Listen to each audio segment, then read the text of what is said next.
Hello everyone. It is clear that Hamas got a clear political interest to maintain the humanitarian crisis in Gaza because it served as a political card for it. As long as Gaza suffer, Israel is under international pressure from all over the world to risk itself and risk its security. Now, there are many evidence showing that Hamas is actually stopping humanitarian aid that reached Gaza after it passed Israeli inspection. In fact, right now in the Israeli border to Gaza, in the Erez crossing, there all the cargo that the Turkish ship and the Rachel Corrie ship were transferring to Gaza is sitting right now in the border. After it check all the Israeli inspection, the only one that doesn't allow it to enter to Gaza is Hamas. And now, this is not the first time Hamas doesn't allow or it interfere with humanitarian aid going to Gaza. I will give you some example. On the 24th of April 2008, Hamas is blamed that is stealing petrol from UNRWA. UNRWA is the UN organization responsible for the Palestinian refugees in Gaza. On the 23rd of October 2008, the Red Cross is blaming Hamas for interfering for the transfer of medicine and medical supply to the refugees and other populates of Gaza. On the 29th of December 2008, Hamas is blamed for preventing from Muslim pilgrims to leave Gaza.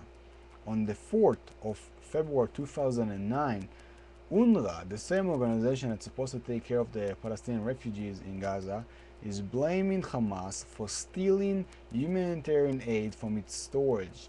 It says that it stole 3,500 blankets and 406 food package. On the same day, Jordan blames Hamas for hijacking 12 Jordanian humanitarian aid trucks.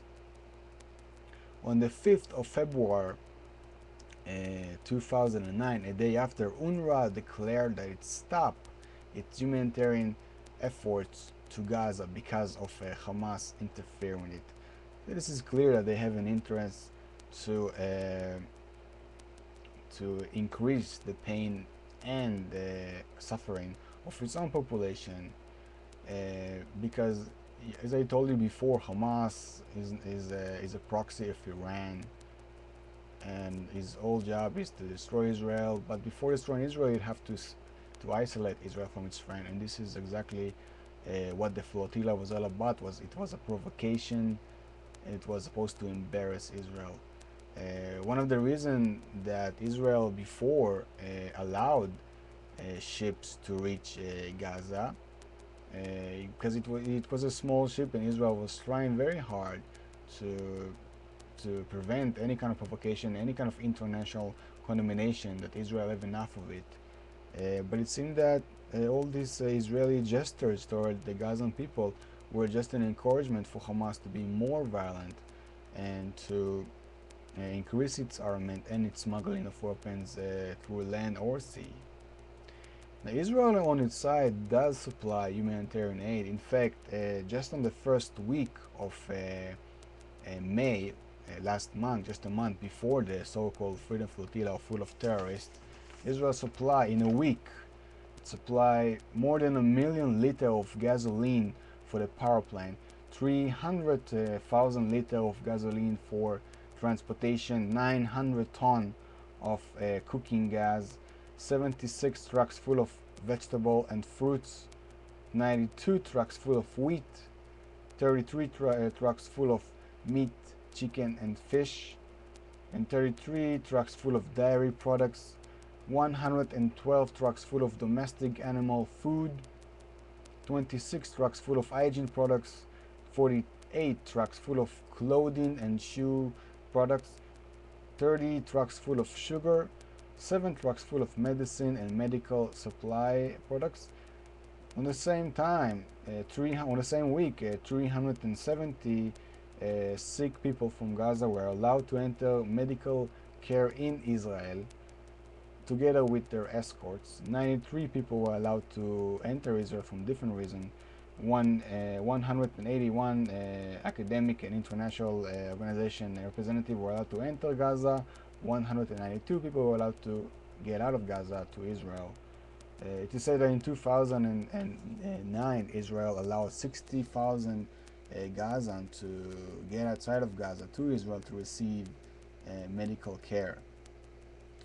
So beside that, it's known that Israel is transfer money from the Palestinian Authority to pay the salary to the Palestinian Authority workers in Gaza. It's known that Israel have done that on the 11th of December 2008. This one, that time it was 100 million shekel, and the other time it was on the 5th of February 2009, which was done with many objections from Israel. In fact, Prime Minister Omar did it on his own opinion. He had everyone in the cabinet and everyone in the Knesset object that. But he allowed to 175 million shekel to go through the Palestinian Authority to Gaza to pay for the Palestinian Authority, and no one can verify if this money didn't go straight to Hamas' hand. Now, Israel is trying to better the situation for the Gazan people and to stop it from becoming a humanitarian crisis, because Jews know exactly what is to be cut out from the world, what is to be forsaken by the world, especially from Turkey and Europe. So Israel, the Jews know what the situation is, and they feel sorry for that, and they sympathize with that. But it seems that Gaza is controlled by Iranian proxy. It doesn't care about that, and Turkey is cooperating with that, because Turkey also have a hidden agenda. Unfortunately, I hope that this hidden agenda will go away in the next election. I really hope that this whole situation will stop as soon as Hamas will understand that if you really want to better its population situation, it can simply just do two things: release Gilad Shalit, my friend, and acknowledge Israel and start a negotiation with Israel. It's very easy thing. That's the only thing you gotta do. Obviously, you won't do it because your boss, Iran, doesn't allow you to do it, because you're not really working for the Palestinian or for the Arabs. You're working for the Iranians. So I don't build on Hamas to listen to those advices. So I think it's only for Israel to simply overthrow this regime of terror. It will better both Israel and both the Palestinian. Okay, thank you very much. Shalom.